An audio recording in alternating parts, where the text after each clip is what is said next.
Boa noite, meus amigos e minhas amigas. Nós estamos começando mais uma live. Mudamos o nome hoje. Hoje é alho com limão, né? Já na prevenção ao coronavírus. E não é brincadeira, é no sentido de fortalecer o nosso organismo. Já dando uma boa noite lá pro Matheus Brizola, que já tá ligadinho com nós, né? Pois é, a gente gosta de fazer a live com certa dose de humor, né? A gente tenta, pelo menos, ainda que o nosso humor não seja dos melhores, mas está difícil. A situação no Brasil e no mundo é altamente preocupante. Nós vemos uma semana muito tensa, né? Particularmente de quinta-feira passada até hoje. Estou realmente muito nervoso com toda a situação e imagino que todo cidadão e toda cidadã consciente desse país está preocupado.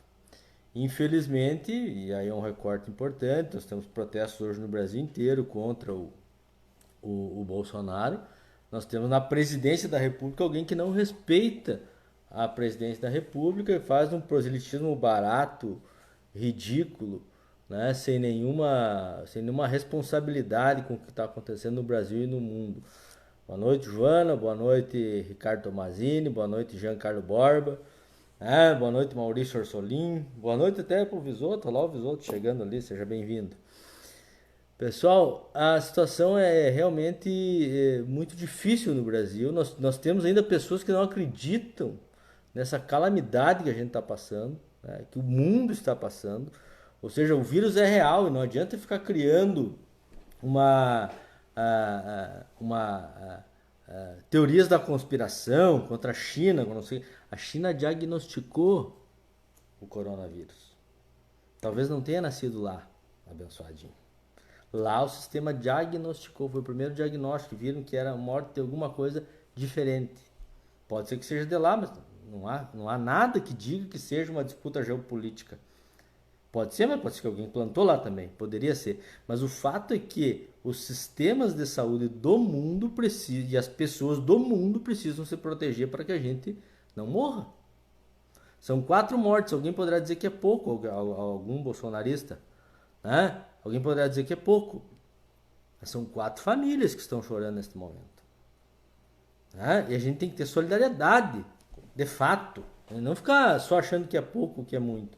Nós temos que nos cuidar e cuidarmos uns aos outros. É um momento de muita seriedade, né? Hoje, finalmente, parece que o Estado brasileiro se sobrepôs ao bolsonarismo, a essas atitudes irresponsáveis. Agora, no final da tarde, tivemos o decreto de calamidade sendo aprovado na Câmara dos Deputados, né, em votação simbólica, todo mundo votando a favor. É para que o Estado possa agir mais e melhor e possa investir no ser humano neste momento, né, que somos atingidos por essa pandemia. E aí, eu sempre fico refletindo sobre aqueles que diziam até pouco tempo atrás que o Estado brasileiro não existia, que o Estado brasileiro não fornecia nada, que o Estado brasileiro não tinha educação, não tinha saúde, não tinha nada.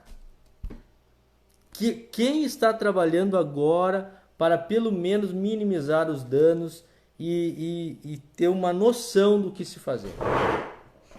O nosso Sistema Único de Saúde, criado em 88, né, que é tão ridicularizado por gente que acha que tem que privatizar tudo. Onde está o sistema privado de saúde neste momento? É o sistema público que está funcionando e tentando. E que se sobrepôs, inclusive, ao presidente da República, que dizia que não era para fazer nada, que era uma fantasia. E mesmo assim o Ministério da Saúde, provavelmente pelo seu corpo técnico, foi fazendo alguma coisa e foi dimensionando pelo menos o tamanho do problema. Ou seja, nós temos unidades básicas de saúde, se nós pegar por município, todos aqui na região que eu conheço têm quase 100% de cobertura. Ou seja, tem contato, um possível contato com 100% da população.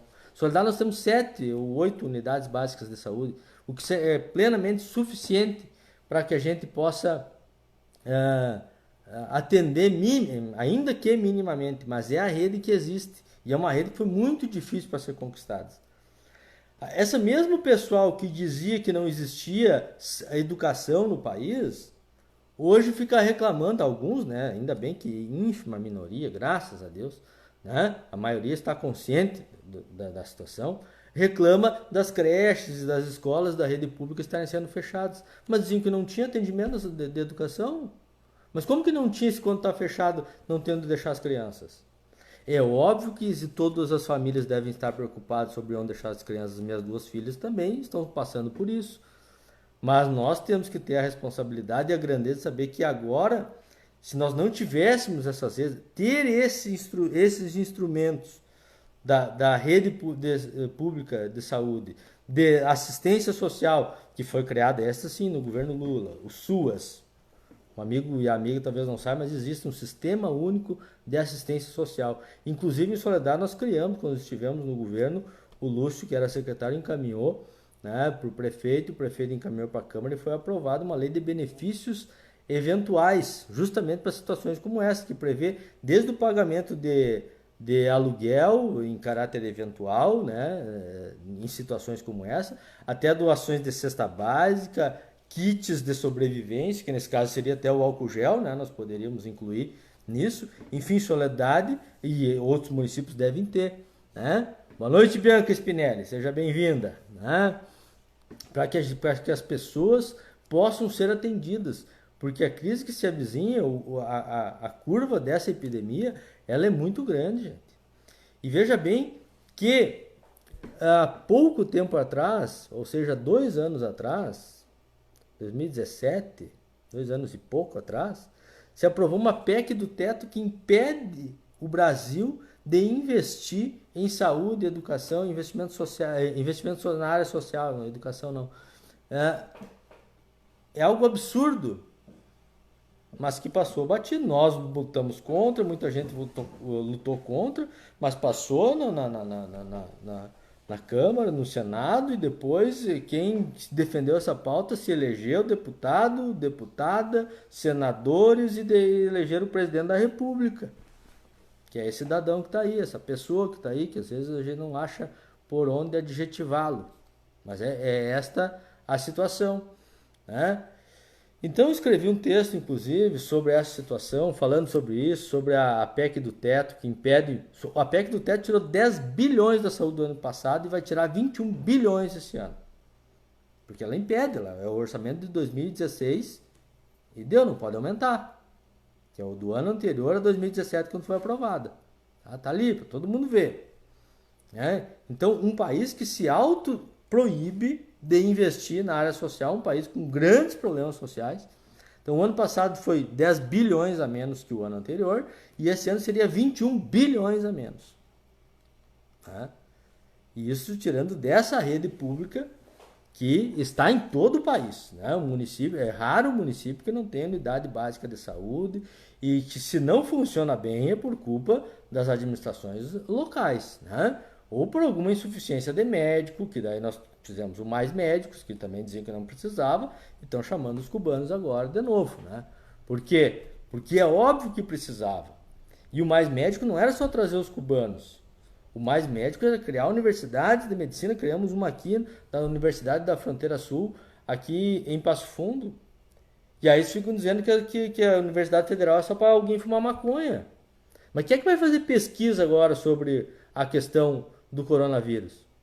As instituições públicas, a Fiocruz está fazendo os testes, as universidades estão trabalhando, Qual a contribuição da rede privada? E nem acho que seja essa deles, porque, enfim, eles querem prestar o serviço e ganhar o dinheiro. Agora, eu fico indignado com essa consciência, essa falta de consciência de quem precisa do público, que é 95% da população, e que fica dizendo, não, mas tem que privatizar tudo. Privatiza tudo, vai aonde agora? Se a unidade de saúde fosse privada. Mas estão lá os trabalhadores da saúde trabalhando, a gente tem que valorizar muito. São de uma coragem, de um desprendimento, que a gente tem que valorizar demais. Estão lá na unidade, vão estar lá todo dia, num lugar que é de risco. Inclusive a população que precisar não ir na unidade, que puder fazer o contato de outras formas. Lá em Fontoura Xavier eu acompanhei, tem um WhatsApp, inclusive, para te fazer um autoteste aí dos sintomas do coronavírus. Provavelmente Soledade também, provavelmente está no decreto lá o número disponível, para que as pessoas possam não precisar fazer aglomeração justamente no local da saúde, Porque isso contamina as pessoas que vão estar ali na sala de espera, vai ter aglomeração, contamina os trabalhadores que precisam atender essas pessoas, né? Então são várias medidas que podem ser tomadas, que têm que ser tomadas, todas essas que vocês estão ouvindo da higiene pessoal, da não aglomeração, e também dos municípios irem se preparando, né, nas suas redes básicas de atenção básica, tanto na saúde como conectando com a assistência social, com a educação. O prefeito Arivanazzi lá de São Leopoldo, né, sabedor da situação de que muitas famílias têm dificuldade de alimentação dos seus filhos fora da escola, mas não fazer a refeição na escola, porque dentro causa aglomeração, então está fazendo kits com a merenda escolar, que seria utilizada na merenda normal, entregando às famílias, né, para que elas possam aproveitar esse alimento, né? Então, são muitas coisas que nesse momento ficam claras, né, ou ficam mais claras e que a gente pode fazer. Aqui em Soledade, por exemplo, essa lei que eu estava falando, ela autoriza a formação de kits de sobrevivência, ela autoriza cesta básica, ela autoriza até auxílio funeral, que Deus o livre, que não seja necessário. Mas até isso, é uma lei muito bem elaborada aí, que o Lúcio trabalhou bastante nisso, né? E nós tivemos a participação também. Então, isso mostra que, de certa forma, o que eu compreendo de tudo isso, desde o Bolsonaro tirando onda semana passada, dizendo que era fantasia, até hoje as pessoas tomando consciência, e o próprio Bolsonaro vindo junto hoje numa coletiva de imprensa com o Toffoli e outras instituições da República dizer, realmente é um problema e nós vamos atacar. O Guedes dizer, nós vamos dar um jeito de dar um benefício maior às pessoas que estão na informalidade ou através do Bolsa Família. O Bolsa Família está uma rede pronta para te poder distribuir recursos para a população num momento como esse. E aí como fica aquelas pessoas que falavam que isso era bolsa e que isso era bobagem? Nem vou falar da estiagem, tá? Que nos governos do PT teve cheque seca para, por exemplo, para os agricultores, né? Mas tu tinha um caminho, que era o Banrisul, por exemplo, aqui no estado. Agora, nessa situação, tu tem um caminho, que é a Caixa Econômica Federal. Agora privatiza a Caixa, como é que tu ia fazer isso? Né? Não tem o SUAS, como é que tu vai fazer cadastro e atender as pessoas e fazer com que essas coisas cheguem até as pessoas que mais precisam? Né? Enfim, são muitas coisas nesse momento, momento de muita seriedade e de a gente avaliar com muita seriedade essa situação e também das pessoas refletirem sobre essas coisas, né? Botar a mão na consciência, quem defende essas pautas malucas, né? As pré-candidaturas a prefeito e a vereança, eu falo isso naquele texto, tem que se posicionar sobre essas questões. Estão morando aonde? Vão ficar prometendo estrada, água, saúde e educação para todo mundo na eleição, com os orçamentos do governo federal sendo diminuídos a cada dia. E silenciando em relação ao governo federal. Eu não vou me silenciar em relação ao governo federal. Quero saber as outras pré-candidaturas, a vereança, a prefeito, a prefeita. Como é que se posicionam nisso? Como é que a gente vai prometer uma Soledade melhor se a gente não lutar para derrotar essa PEC do teto, que agora é o momento. Agora é o momento de a gente derrotar isso. Ter união, se convencer de que o Estado precisa sim atender sobretudo quem mais precisa.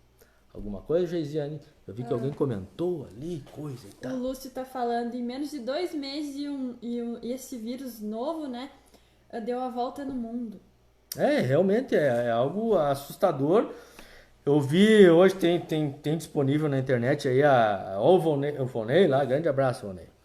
A Angela Merkel, o Trump, inclusive. Os Estados Unidos vai injetar 800 bilhões de dólares na economia para dar uma aliviada. Estados Unidos, que se dizem ultraliberais, ou seja, sem intervenção do Estado na economia, tá? Amiguinho, quando tu faz Estados Unidos é o seguinte, lá tu ia fazer o teste do coronavírus até poucos dias, custava quanto? 7 mil reais?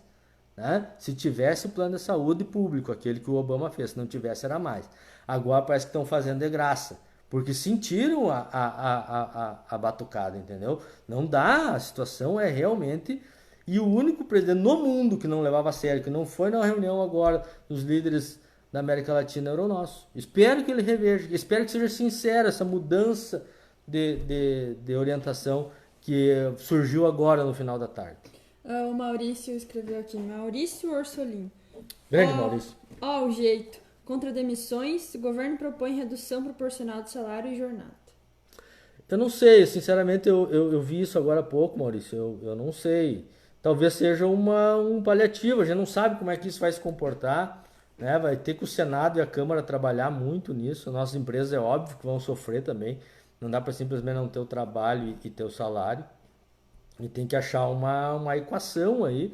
O governo vai ter que entrar com um aporte, né? Porque se a situação se confirmar dessa forma como está indo, é algo realmente terrível. Os municípios têm outras coisas que podem fazer, adiar o pagamento de IPTU, adiar o pagamento de água, o município é titular da água, né?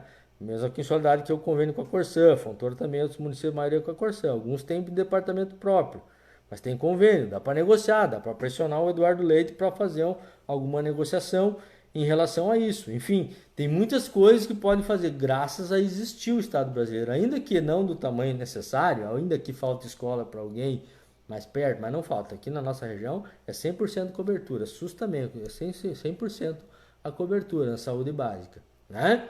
Então, quando não atende na média e na alta complexidade, que as pessoas ficam na fila para coisa, é outra coisa. Mas você tem o atendimento lá na unidade básica de saúde, né? Pode ser melhor, pode faltar alguma coisa, mas ela existe. Nós temos que melhorar ela e não ficar com esse discurso maluco. Eu fico imaginando que eu não tenho outro adjetivo, gente, desculpa se é meio agressivo, chamar de maluco. Mas tem gente defendendo que não tem a patrola no município, né? Aí tu precisa de um estado de calamidade que não é só esse, pode ser enxurrada, pode ser enxurrada, não tá tendo agora tá tendo seca, mas pode ser seca inclusive, tu precisa abrir um bebedouro, uma coisa, né? Ou tu precisa abrir uma estrada, aí tu não tem a patrola, né? É umas coisas malucas isso, né? O estado tem que ter como intervir, como alcançar e como chegar nas pessoas que mais precisam e atender a sua população. Afinal, é só para isso que o estado existe, é para mediar os conflitos entre nós, para que a gente não fique cada um com a pedra na mão, né, ou com o bodoque, né, e seja a mediação, que isso é a justiça que deve fazer, e as leis, né, e a gente respeitar um ou outro, e para atender, sobretudo, aquelas áreas que a gente não consegue resolver sozinho, na individualidade, resolver no coletivo, que é a maioria dos nossos problemas, né, enfim, ou pelo menos é boa parte deles. Nenhuma colocação? Então, gente, eu vou fazer uma live curta hoje, porque realmente é chamando a atenção de toda essa situação, para a realidade que é isso, essa questão do coronavírus, né? Pare e pedir encarecidamente aqueles que parem com essas teorias da conspiração, né? Isso foi descoberto na China, não quer dizer que seja de lá. E mesmo que fosse de lá, não quer dizer que foi produzido por alguém, né? Nós temos que ter muito cuidado com isso. Pode ser produzido então por alguém contra a China que largou lá o vírus, né? A gente tem que cuidar com essa coisa de ter preconceito com os outros. Nós temos que lutar pela saúde, né? Valorizar as coisas que nós temos no Brasil e melhorar elas. Melhorar a escola pública, defender a escola pública, melhorar a saúde pública, defender a saúde pública. Nesse sentido, todas as nossas esperanças hoje, elas são no que o Estado brasileiro produziu, que é o SUS, né? E a rede e o SUAS para atender, né? Se as pessoas ficarem doentes na escala que está sendo prevista, quem é que vai atender em termos de alimentação essas pessoas? O SUAS, né? Vai ter que dar um jeito. Existe a rede, o CREAS, o CRAS em cada cidade, né? Os centros de referência de assistência social que foram criados, que existem. Quando as pessoas dizem assim, tem muita gente no serviço público, tem lá o CREAS funcionando, tem lá o CRAS funcionando, tem lá o SUS funcionando. E agora vão precisar mais disso. E essas pessoas são heróis que vão lutar e vão fazer isso acontecer e vão pelo menos minimizar, né, a nossa dor, né? Que é um momento de extrema... ver a Sônia Maria ali, ó, entrou agora. Inclusive, Sônia Maria, eu escrevi semana passada sobre ouvir a autoridade de saúde na esperança de te ouvir. E fiquei feliz porque eu acho que tu foi ouvida, né? Que foi suspenso os eventos na cidade, foi feito o decreto, 2 decretos já desde quinta-feira passada, né? Porque a gente sabe que vocês da saúde estão medindo isso, estão trabalhando essa questão e nós, a população em geral, né, temos que fazer a nossa parte. Então é muito importante tudo isso, né? Nós estamos solidários, atentos, a população tem que exercer ao máximo a solidariedade. Agora é um ótimo momento para aquelas pessoas que batiam no SUS dar uma acordada, né? É verdade, né? Vamos lutar junto para melhorar o SUS, né? E não para destruir o SUS. Para melhorar, parar com essa ideia de que o que é privado é bom e o que é público não é bom, gente. Porque é o SUS. Agora, onde é que vai recorrer agora? No SUS. No SUS. É isso. Então nós temos que defender, nós vamos acabar com a PEC do teto para que se possa investir mais em saúde e educação. Educação, pelo amor de Deus, né? Essa crise vai passar, né, gente? Nós vamos ter que fortalecer as universidades federais para poder fazer pesquisa, né? Para que a gente tenha conhecimento. Tudo bem, não é verdade que Cuba produziu uma vacina, mas já está usando um antiviral lá com bastante sucesso, né? E outros países também. Na China também parece que estão usando já um antiviral, né? Mas todas essas pesquisas vêm de instituições públicas. A Fiocruz está cumprindo um papel importantíssimo no Brasil hoje. Né? Agora, neste momento, não é ontem nem depois. Ontem também, e vai ser depois, mas agora, neste momento. Então vamos ter muita clareza do que a gente defende e de quem está com quem. Né? Eu acho que esse ano é ano eleitoral, a política é presente, eu faço política, eu não tenho vergonha de fazer política. Quem tem vergonha de fazer política, fica fazendo entrevistazinha com uma pessoa aqui ou outra ali, tergiversando. Não, eu faço política olho no olho, conversando com as pessoas, né? As pessoas têm que poder se expressar e entender a importância deste e de todos os momentos que a gente vive, né? O Matheus de Marco escreveu: o malvado Estado e suas políticas públicas salvando o povo. É isso aí, para quem vivia nessa história de privacidade. Salve, comandante Matheus, um grande abraço. Né? É o Estado brasileiro agora que na minha modesta opinião, se sobrepôs aos concursos do Bolsonaro. Porque até hoje de manhã ele estava prometendo demitir o ministro da Saúde, que estava tentando fazer alguma coisa, porque o SUS estava se movimentando e tentando fazer, e mapeando e tentando, por causa dessa estrutura que nós criamos ao longo dos anos. Não precisa dizer que foi a Dilma Lula, porque até não foram. Foi em 88, movimento sanitarista antes de 88, né, que culminou em 88 com a criação do SUS, gente. Sabe? E nós precisamos lutar muito para que isso fique melhor. E agora agradecer muito a todas essas pessoas que vão trabalhar incessantemente para proteger essa sociedade. Um grande abraço e que a gente tenha muita consciência e muita capacidade de superação nesse momento. Um grande abraço e boa noite.